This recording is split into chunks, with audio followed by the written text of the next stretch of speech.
नमस्कार दोस्तों, welcome to competition मित्रा। जैसा कि हमने रिसेंटली देखा है कि बीपीएससी टीआरई 4 का नोटिफिकेशन आ चुका है, जिसमें 32,000 से अधिक सीटों पर विद्यार्थी का चयन होना है, टीचरों का रिक्रूटमेंट होना है। तो इस पॉइंट ऑफ व्यू से हम पॉलिटी के कुछ इम्पोर्टेंट क्वेश्चंस देखेंगे जो कि टीआरई 1, 2 और 3 में पूछे गए हैं। तो ये टीआरई 4 वाले बच्चों के लिए बहुत ही लाभदायक साबित होगा। टीआरई 4 वाले बच्चे इसे मिस ना करें।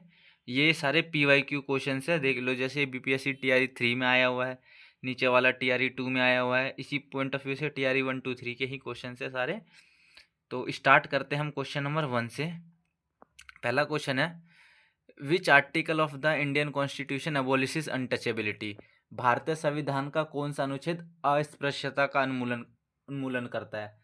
तो अस्पृश्यता का उन्मूलन कौन सा है? आर्टिकल 17 में अस्पृश्यता का आर्टिकल 15 किससे रिलेटेड है? आर्टिकल 15 रिलेटेड है जाति, धर्म, लिंग व जन्म स्थान पर कोई किसी के आधार पर कोई भेदभाव नहीं होगा। ये राइट टू इक्वलिटी के अंदर आता है, आर्टिकल 14 से 18।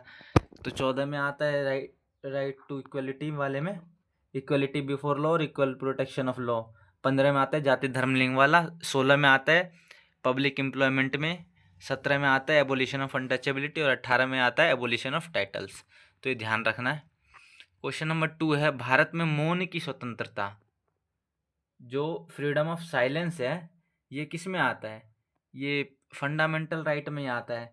वैसे ये डायरेक्टली कहीं दिया नहीं हुआ है, लेकिन सुप्रीम कोर्ट के जजमेंट्स के अनुसार जो केसेस हुए हैं उसके अनुसार ये फंडामेंटल राइट्स में ही आता है। आर्टिकल 19 का क्लोज 1 का सब क्लोज ए के अंदर आता है, जिसमें प्रेस की स्वतंत्रता भी है।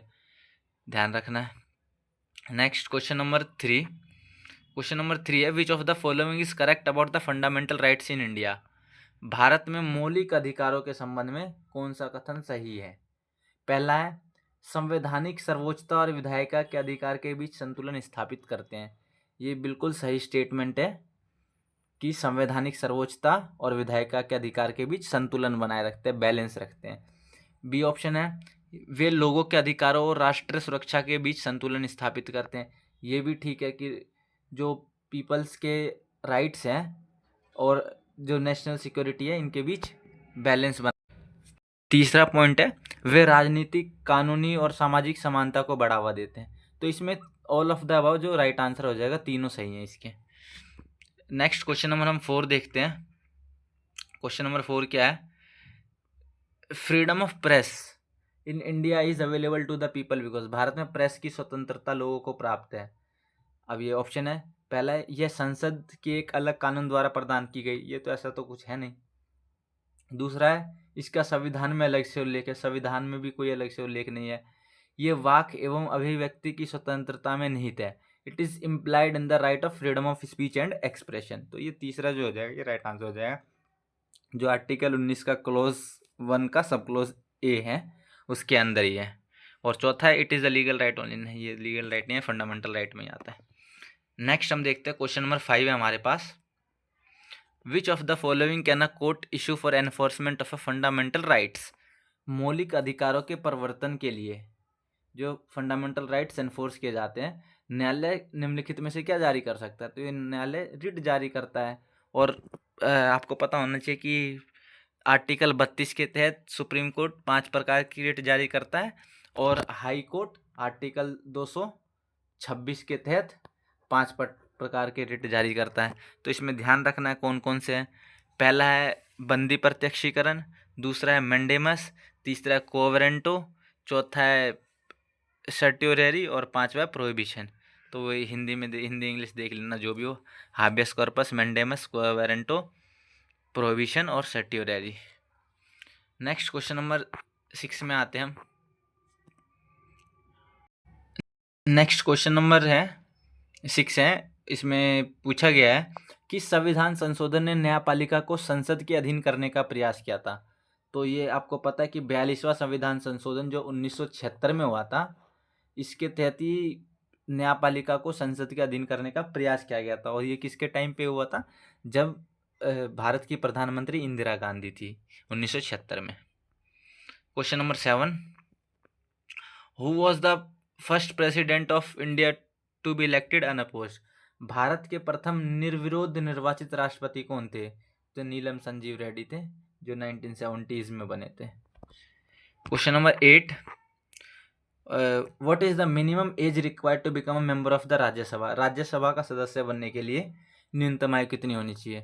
तो ये ध्यान रखना है आपको कि लोकसभा के लिए जो है, लोकसभा के लिए वो 25 वर्ष है, जो राज्यसभा के लिए है वो 30 वर्ष है, और जो प्रेसिडेंट या गवर्नर के लिए है वो 35 ईयर्स है।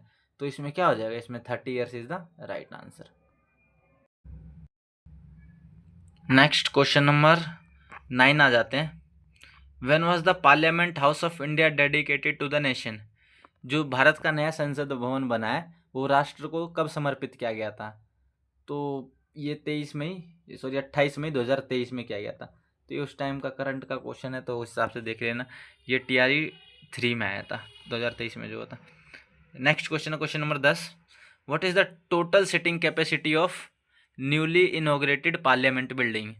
तो इसकी टोटल कैपेसिटी पूछी है, तो अब 1272 हो गई है, 888 कुछ करके ये लोकसभा की, और 400 समथिंग या 380 के समथिंग वो राज्यसभा की। तो देख लेना 1272 इसका राइट आंसर है। Next question number 11, who was the architect of new parliament building of India?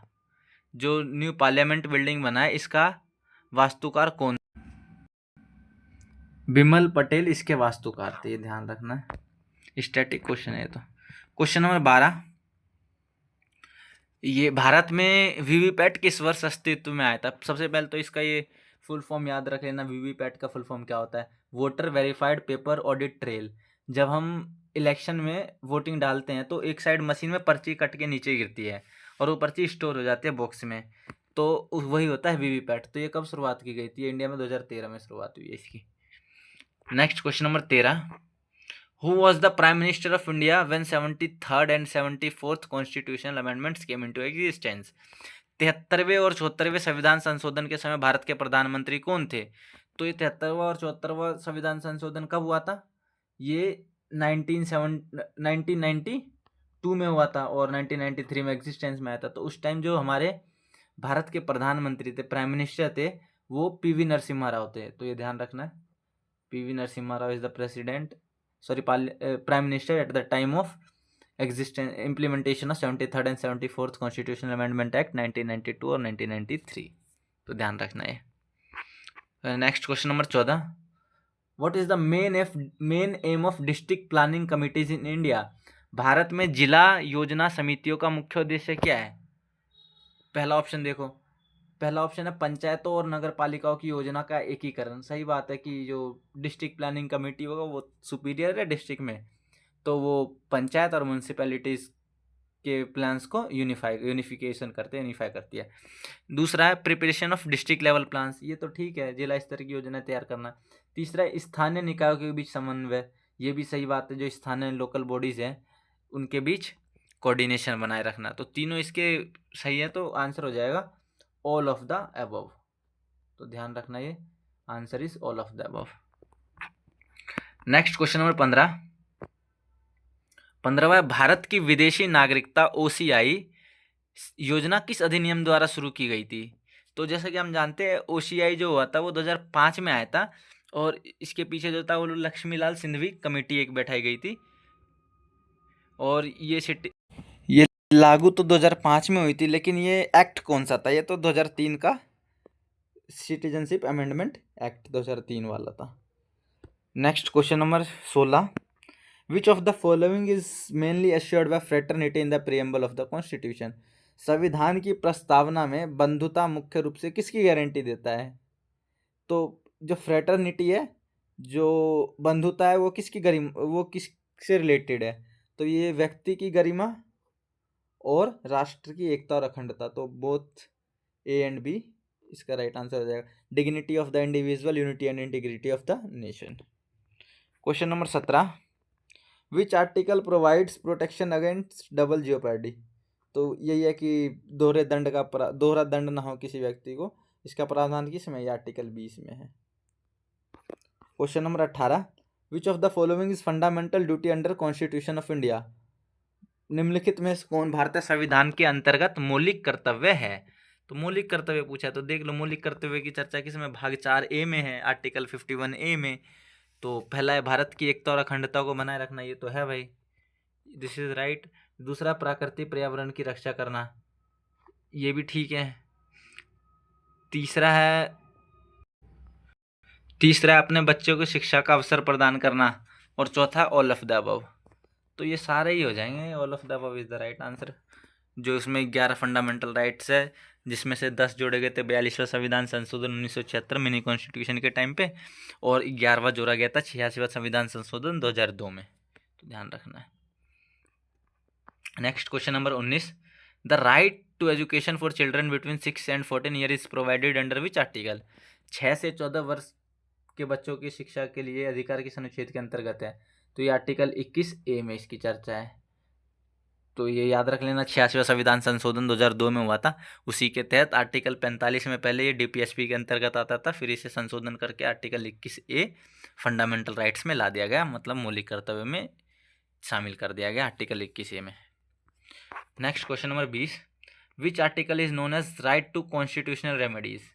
तो यही देख लेना, संवैधानिक उपचारों का अधिकार किसे कहते हैं, आर्टिकल 32 को। इसका मतलब है कि किसी भी वॉयलेशन की कंडीशन में अगर आपके फंडामेंटल राइट्स वॉयलेट होते हैं तो आप डायरेक्टली सुप्रीम कोर्ट या हाई कोर्ट में जा सकते हैं, और supreme court high Court article 32 के तहत, सुप्रीम कोर्ट और आर्टिकल 226 के तहत 5 प्रकार की रिट जारी करती है। नेक्स्ट क्वेश्चन नंबर, अगला देखते हैं, question number 21, which constitutional amendment added fundamental duties to the constitution. Fundamental duties जो मौलिक कर्तव्य हैं, ये कब जोड़े गए थे, ये 1976 में जोड़े गए थे। और संविधान संशोधन कौन सा हुआ था, 42वां हुआ था।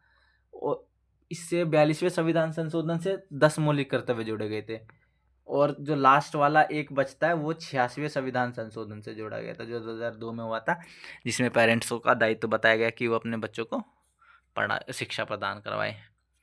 Next question number 22, which article of the constitution deals with laws inconsistent with fundamental rights. संविधान का कौन सा अनुच्छेद मौलिक अधिकारों के विरुद्ध कानूनों से संबंधित है। तो ये आर्टिकल 13 है, और इसी का यूज करके जुडिशियल रिव्यू का प्रावधान किया जाता है। Next question number 23, India has an integrated judiciary because. Bharat में एकीकृत न्यायपालिका होने का कारण क्या है। इसमें कारण पूछा तो ऑप्शन ए है, सर्वोच्च न्यायालय शीर्ष पर है और उसके नीचे उच्च न्यायालय कार्य करते हैं। तो ये तो बिल्कुल ठीक है, ऑप्शन ए ही राइट हो जाएगा इसका। और बाकी देख लेते हैं। दूसरा, उच्च न्यायालय के न्यायाधीशों की नियुक्ति राष्ट्रपति करते हैं, ये भी ठीक है। उच्च न्यायालय अधीनस्थ न्यायालयों पर अधिकार रखते हैं। जो हाई कोर्ट्स हैं वो सबऑर्डिनेट कोर्ट्स को ऑथराइज करते हैं, तो ये भी ठीक है। तो इसका आंसर क्या हो जाएगा, India has an integrated judiciary. तो ठीक है, इंटीग्रेटेड जुडिशरी का तो मेन यही हो गया ना कि सुप्रीम कोर्ट एक सुप्रीम बॉडी है जुडिशरी के मामले में, और उसके नीचे हाई कोर्ट है। तो option A he right answer हो जाएगा। Question number 24, the ministry of Panchayati Raj was created in the central government in which year. अच्छा, केंद्र सरकार में पंचायती राज मंत्रालय किस वर्ष बनाया गया था। ये 2004 में बनाया गया था, जहाँ तक मुझे ध्यान आ रहा है। एक बार इसे रीवेरीफाई कर लेंगे, क्वेश्चन नंबर 24 को ध्यान से देख लेना, बाकी मैं कमेंट में पिन कर दूंगा, अगर गलत है आंसर ठीक बताना आप। Next question number 25, which committee examined the problem of political defections in India. देखो, इसमें दल बदल की राजनीति के बारे में पूछा गया है। तो जैसा कि हम जानते हैं कि पहले ये होता था कि दल बदल बहुत इजीली हो जाता था, दल बदल विरोधी कोई कानून नहीं था कि जैसे अब है कि 2/3 शामिल हो गए या पूरे पार्टी मर्जर होगा उस कंडीशन में। तो पहले इसका कोई प्रोविज़न नहीं था, तो 54 कमेटी का गठन किया गया था इस मामले की सुनवाई के लिए, इसके ऊपर डिस्कशंस के लिए। और 52वां संविधान संशोधन 1985 में हुआ, जो राजीव गांधी के टाइम पे हुआ था। तो इसमें दल बदल कानून को पारित किया गया और 10th शेड्यूल जोड़ा गया। Next question number 26, which of the following is the motto of Doordarshan. Doordarshan का मोटो क्या है? सत्यम शिवम सुंदरम, ध्यान रखना। Question number 27, pressure groups in India suffer from which of the following problems. Bharat में जो दबाव समूह है निम्नलिखित में किन समस्या से ग्रस्त हैं? तो सबसे पहले तो ये जानते हैं कि दबाव समूह क्या होते हैं। दबाव समूह वो ग्रुप्स हैं जो बिना सरकार में जाए सरकार की नीतियों को प्रभावित करती है, अपने फेवर में नीतियां लाती है। लॉबी टाइप कह लो कि सरकार में लॉबिंग जो चलती है एग्जीक्यूटिव में, लेजिस्लेचर में, तो उस हिसाब से। तो दबाव समूह में भारत में क्या क्या समस्या है? पहला क्या है? वैचारिक प्रतिबद्धता का अभाव, सही है, लैक ऑफ आइडियोलॉजिकल कमिटमेंट। दूसरा क्या है? राजनीतिक में स्वायत्त भूमिका का अभाव, ये भी सही बात है। तीसरा कल्चरलिज्म, और चौथा ऑल ऑफ द अबव। तो all of the above right हो जाएगा, इन सब की कमी है प्रेशर ग्रुप्स ऑफ इंडिया में। Next question number 28, which constitutional amendment is known as the mini constitution. कौन सा संविधान संशोधन लघु संविधान के नाम से जाना जाता है? ये तो बहुत बार बता दिया। 42वां संविधान संशोधन कब हुआ था? 1976 में। किसके रीन में? इंदिरा गांधी के रीन में। क्योंकि इसमें प्रोविजंस इतने जोड़े गए थे, हटाए गए थे, तो इस वजह से इसे मिनी कॉन्स्टिट्यूशन का नाम दिया जाता है। Question number 29, what is the minimum as for becoming the president of India. तो प्रेसिडेंट के लिए मिनिमम एज कितनी बताई? 35। गवर्नर के लिए भी 35, लोकसभा के लिए 25 और राज्यसभा के लिए 30। नेक्स्ट क्वेश्चन नंबर 30 देखते हैं, विच article provides for the election commission of India. Bharat के निर्वाचन आयोग का प्रावधान, यह आर्टिकल 324 में है। Next question number 31, which constitutional amendment give the constitutional status to Panchayati Raj institution. किस संविधान संशोधन ने पंचायती राज संस्थाओं को संवैधानिक दर्जा दिया? तो ये 73rd कॉन्स्टिट्यूशनल अमेंडमेंट हुआ था। नेक्स्ट क्वेश्चन नंबर है 32, किस संविधान संशोधन ने नगर पालिकाओं को संवैधानिक दर्जा दिया? तो ये 74th constitutional amendment 1992। Next question number 33, the UCC समान नागरिक संहिता का उल्लेख संविधान के किस अनुच्छेद में? अनुच्छेद 44 में है इसका। क्वेश्चन नंबर 34, काम की न्याय संगत और मानवीय दशाओं का उल्लेख किस अनुच्छेद में है? Just and human conditions of work are mentioned under which article? तो ये आर्टिकल 42 में इसकी चर्चा है। Question number 35, living wages for workers are mentioned under which article? तो लिविंग वेज की चर्चा किस में? आर्टिकल 43 में है भाई, ध्यान रखना, D is the right option. Next question number 36, राष्ट्रीय महत्व के स्मारकों और संस्थानों के संरक्षण का प्रावधान किस में है? जो नेशनल मोन्यूमेंट्स हैं तो उनका प्रोटेक्शन किसके, कौन सा आर्टिकल में? ये डीपीएससीबी के आर्टिकल 49 में इसकी चर्चा है। Question number 37, which article deals with the appointment of the attorney general. Bharat के महान्यायवादी की नियुक्ति किस अनुच्छेद के अंतर्गत होती है? ये अनुच्छेद 76 के अंतर्गत होती है। Question number 38, the attorney general of India, तो इसके बारे में सही बताना है। तो हाईएस्ट लीगल ऑफिसर, भारत के सर्वोच्च विधि अधिकारी होते हैं, ये ठीक है। दूसरा सर्वोच्च न्यायालय का प्रमुख, ये तो गलत है, संसद का प्रमुख तो है ही नहीं। जो डी है हेड ऑफ इलेक्शन कमीशन, ये भी गलत है, तो पहला राइट हो जाएगा। नेक्स्ट क्वेश्चन नंबर 39, संसद के किस सदन को राज्य की परिषद कहा जाता है? तो काउंसिल ऑफ स्टेट पूछा, तो काउंसिल ऑफ स्टेट राज्यसभा को कहा जाता है। Next question number 40, a money bill can be introduced only. धन विधेयक केवल किस सदन में प्रस्तुत किया जा सकता है? तो धन विधेयक सबको पता है केवल लोकसभा में प्रस्तुत किया जा सकता है, राज्यसभा में नहीं होता, जॉइंट सेशन में भी, मतलब अदर हाउस में तो होगा नहीं, जॉइंट सेशन में भी नहीं होगा, तो केवल लोकसभा में। अगला क्वेश्चन है 41, who certifies weather a bill is a money bill और नॉट। तो ये पूछा है कि किसी विधेयक के धन विधेयक होने या ना होने का प्रमाणन कौन करता है? ये प्रमाणन किया जाता है स्पीकर ऑफ लोकसभा के द्वारा, क्योंकि लोकसभा में ही धन विधेयक प्रस्तुत किया जाता है, तो लोकसभा के स्पीकर ही बताते हैं कि ये धन विधेयक है या नहीं है bill. Next question number 42, the right to, एक second, the right to constitutional remedies was describe by doctor Ambedkar as the. Doctor Bhimrao Ambedkar ने संवैधानिक उपचार का अधिकार को क्या कहा था? संविधान की आत्मा, heart and soul of the constitution. तो बी राइट हो जाएगा, संविधान का हृदय और आत्मा। Question number 43, which writ is issued to produce a person who has been illegally detained before the court. किस रिट द्वारा अवैध रूप से हिरासत में रखे गए व्यक्ति को न्यायालय के समक्ष प्रस्तुत किया जाता है? तो ये बंदी प्रत्यक्षीकरण होता है, जिसे हाबियस कॉर्पस कहते हैं, जिसमें 24 घंटे के भीतर सशरीर न्यायालय में प्रस्तुत किया जाता है। क्वेश्चन नंबर 44, किस रिट को ऐसे व्यक्ति के विरुद्ध जारी किया जाता है जो अवैध रूप से सार्वजनिक पद धारण कर रहा हो? तो इसके लिए रिट होता है अधिकार परीक्षा, जिसे कहते हैं कोवेरेंटो। तो इसमें होता है बाय व्हाट अथॉरिटी कोई पर्सन कैसे इलीगली किसी पोस्ट पर धारण किए बैठा हुआ है, किसी पोस्ट पर वर्क कर रहा है। जैसा कि हाबियस कॉर्पस हमने देखा, हाबियस कॉर्पस में क्या था, 24 घंटे के भीतर सशरीर प्रस्तुत करना। दूसरा मेंडेमस, तो मेंडेमस में क्या होता है, परमादेश, जिसमें आदेश दिया जाता है किसी पब्लिक सर्वेंट को।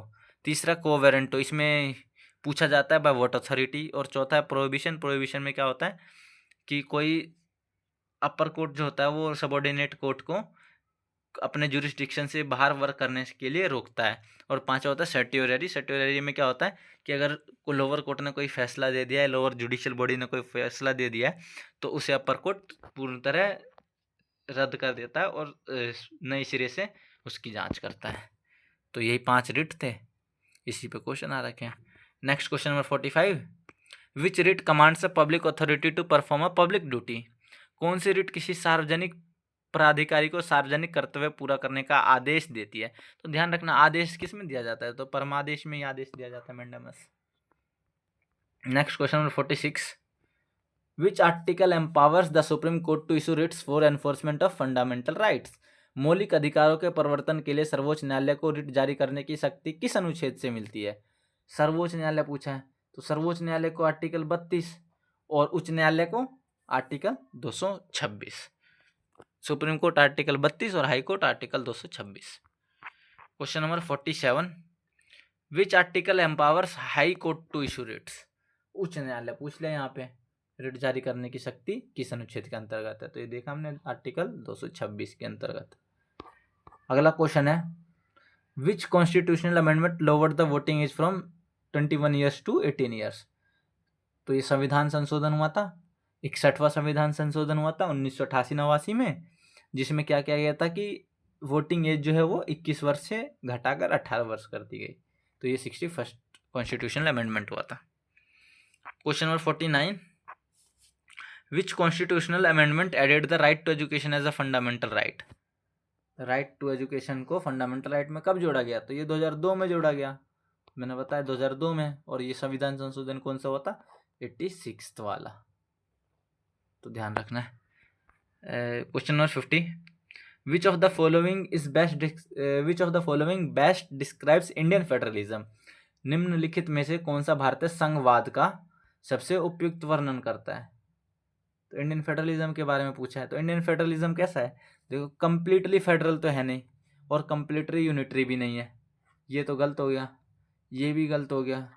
कॉन्फेडरेशन तो है ही नहीं, मतलब परिसंघ तो है ही नहीं। तीसरा है quasi federal with the strong centre, तो ये तीसरा राइट हो जाएगा, क्योंकि हमारा जो है वो क्वासी फेडरल है और सेंटर स्ट्रॉन्ग है। फेडरल फीचर्स तो है हमारे कॉन्स्टिट्यूशन में, लेकिन सेंटर जो है स्ट्रॉन्ग है। फॉर एग्जांपल देखो, जैसे हमारा शेड्यूल 7 है, तो शेड्यूल 7 में मैटर्स है, सब्जेक्ट्स है, सेंट्रल लिस्ट, स्टेट लिस्ट और union list, sorry central list, state list और कंकरेंट लिस्ट। तो इसमें जो हम देखते हैं कि इम्पोर्टेंट सब्जेक्ट्स भी किसके पास है? सेंटर के पास है। और ज़्यादा सब्जेक्ट, अप्रोक्स 100 सब्जेक्ट्स भी जो है वो सेंटर के पास है। तो और रेसिडुअरी पावर भी सेंटर के पास है।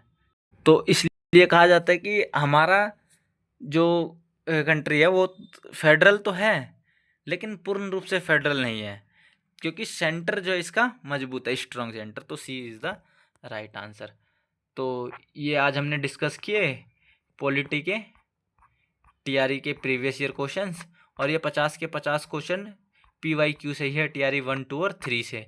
तो टीआरई 4 वाले बच्चे ध्यान दें और मल्टीपल टाइम्स रिवीजन करें। अभी डेट तो आई नहीं है, जल्द ही डेट भी आ जाएगी। और तो इस तरह से हमने टीआरई का पीवाईक्यू सीरीज़ चला रखा है। तो ये टीआरई का पीवाईक्यू सीरीज़ में पहला लेक्चर था पॉलिटी का। नेक्स्ट भी देखते हैं, अब नेक्स्ट की तैयारी करते हैं, नेक्स्ट लेक्चर लाएंगे। तो तो सपोर्ट बनाए रखें कंपटीशन मित्रा पे ऐसे ही प्रीवियस ईयर क्वेश्चंस के सॉल्यूशंस देखने के लिए। धन्यवाद। जय हिंद, जय भारत।